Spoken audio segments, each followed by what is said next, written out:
Paul used to do catalogue modelling. So we used to take the piss out of him, you know. He used to get little square pieces of paper with A on it and hold it next to him like this. You know what I mean? So that was in the catalogue. Yeah, Paul went down to do a catalogue shoot for Perry. Perry was getting a magazine together called The Face at the time. We did a lot of all that in London. And it was a spread in that. So Paul went down as a model, met Perry. They got talking about what was going on musically. And Perry came up to see the band, and then, you know, eventually became the manager. But this started off as Raw Screens. We were Raw Screens, and I think we just decided to change the King before Perry got involved. Yeah, that was how it happened, I think. So, just sort of going off my questions a little bit, as we mentioned Perry Haynes, I managed him. I don't know if you ever knew, but I was asked to go down to meet Perry. I nearly became King's fan club secretary. Oh, but when I was it never actually happened, and we went down and met him, so I know Perry. So what was he like as a manager in those early days? Bonkers. He was the most bonkers person I'd ever met, and just bizarre. He had this, before anybody else, I'd ever seen anybody else like this. He had this suit made, Perry. We hadn't known him very long, and he was even then starting to go in and see record companies. He had this suit made that was a gorgeous jacket, and then trousers out of the same material. But the trousers finished here. They were like, you know, 6-year-old schoolboy shorts with a suit made of this, and then like bare legs, socks to about there, and big Doc Martens all hanging out the bottom. And he used to walk around like that, and it was really just weird. When you saw it, did you think he was going to say at any moment, right lads, this is what you're going to be wearing on stage? Yeah, we were really hoping he wasn't going to say that. Yeah, well, of course, he didn't, which is the good thing. But, so getting back to King. Right. So Perry's taken over as manager. Obviously the guy, one thing I will say before, Dolphin Lovers. Oh yeah. What's that all about? Well, that was Perry's management company. Yeah. That was the company that he formed to be King's management, and he had lots of philosophies about things. And dolphins could kill sharks. That was the thing. You know, dolphins. Oh right, okay. So they were real. Because he's something to do with the Wildlife Trust now, isn't it? Apparently, yeah. I only know that from that. Did you ever see that programme that that Dutch film company did? They came over and said, and they gave us a Dutch title of this programme. I thought, oh, that's great, really interesting. So they came over to our house, me and Jan's house, and we had lunch and everything. And there was a couple of camera people and directors. There's 5 or 6 people there, and loads of gear, and they all came up. Set up in the house and did all this stuff. And we said, what's the programme called? And it was a Dutch name. I haven't got a clue. Came out later, it's called One Hit Wonders. Oh. Right. The translation was One Hit Wonders. If I'd known that, I wouldn't have really done it. Which is totally wrong, isn't it? I know.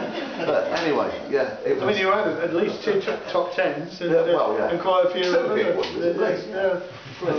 Well, people say that about Lieutenant Pigeon, but technically they had a number 17 hit as well. And a lot of bands have created a career on less than that of getting to number 17. Absolutely. But yeah, you had, what was it, 1, 2, 3, 4, 5, 6.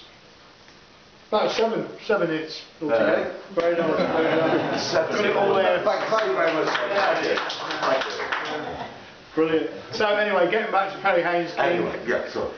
So when did you feel that you sort of, you know, oh, we're onto something here? When did that moment, that eureka moment come? Well, Paul always thought that. And you need somebody in a band, especially the front man, to have that kind of complete tunnel vision, and this is it, you know, I'm already a star, it's just the rest of the world doesn't realise it, you know what I mean? So falling in behind that kind of presence and that kind of power was fairly easy, and fairly early on. I mean, after the kind of 3rd or 4th rehearsal, I thought, this is great, you know, some of these songs are really good, and with Paul at the front, it was obviously strong, you know, from really early on. So you knew you'd be taking it around the world. Well, I know that, yeah. Sorry. Can't get anything past it.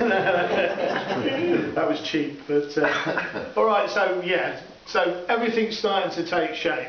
Now, of course, the first few tries, and I remember in the early days I was an early adopter, and when I was writing for Brumbeat, and I just adored King, and I was lucky enough to get a lot of the early tapes as they were coming through. I'm not sure if I should have seen them or heard them, but Love and Pride didn't hit. No. Oh, hang on a minute. Let's rewind a little bit. Let's talk about getting your contract. Oh yeah. That day when you signed to CBS. That was bizarre. Every place we'd ever been before was pretty grim and grotty, you know. All the places where we lived, the vans that we went around in, Mrs Disraeli's B&B that we stayed in all over the country. They were all fairly grim places, and we got taken into CBS head office in Soho Square in London, and up to the top, up to the boardroom in there, and that was just like, whoa, look at this. You know, we sat there, all of us around this huge great table, waiting for the people to arrive. Just thinking that it's just astonishing, you know. It was the first, we thought, right, yeah, obviously we've made it now. We're all going to be millionaires, you know. This was Perry, obviously, that got you guys the contract. Yeah. Oh, yeah. Obviously, I mean, ultimately it was your own brilliance and skill as a band, but no, Perry was the man. Contracts from that. Of course, somebody like that. You need someone to do it. Which is why I mentioned him, because anybody that knows the King story will know that Perry Haynes was the manager, one of those all-star managers. It really was, yeah. That knew where he wanted to go, and as you say, was very driven like Paul and the rest of the guys, of course. Yeah. So how did he sort of rewind it a little bit more before you got that contract?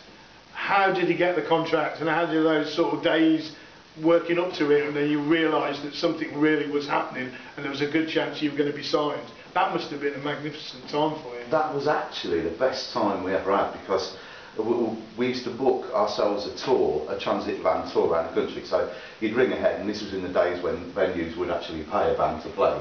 You know, you wouldn't have much, but you used to make sure that the venue paid enough to put everyone in a B&B and put enough gas in the van to get to the following gig. So they had to be fairly close together, because we didn't have enough money to put that much diesel in. So we booked 30 or 40 gigs that we do over a couple of months, and then we'd just take off in the transit van.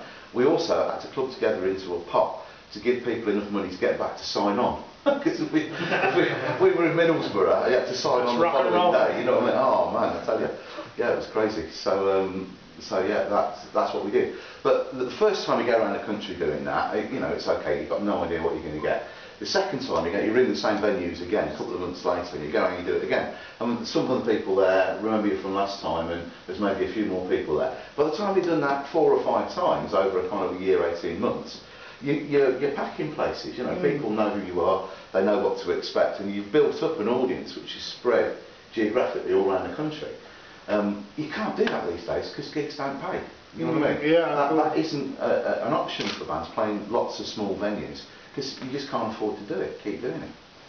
So yeah, that's what we did, and it was that kind of momentum that started building all around the country, that you could really feel this kind of head of steam build up behind you. Everywhere you went, you know, people started to know who you were and were looking forward to the gigs. So that was great. And Perry then started approaching record companies, and he booked us into Nomis, the big rehearsal studio in London, which is another posh place, one of the very rare posh places we went.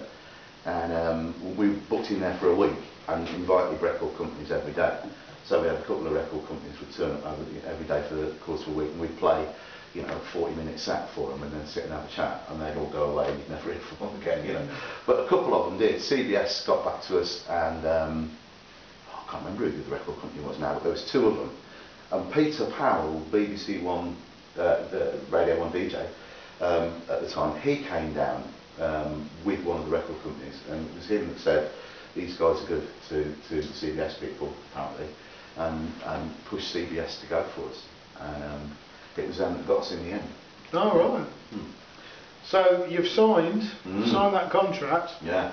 And of course things didn't sort of go quite according to the script as far as Perry Haynes is concerned. Love and Pride was released, didn't happen in April '84, didn't chart. Then Soul of My Boots, and Won't You Hold My Hand Now, all 3 were released in 1984, and nothing happened.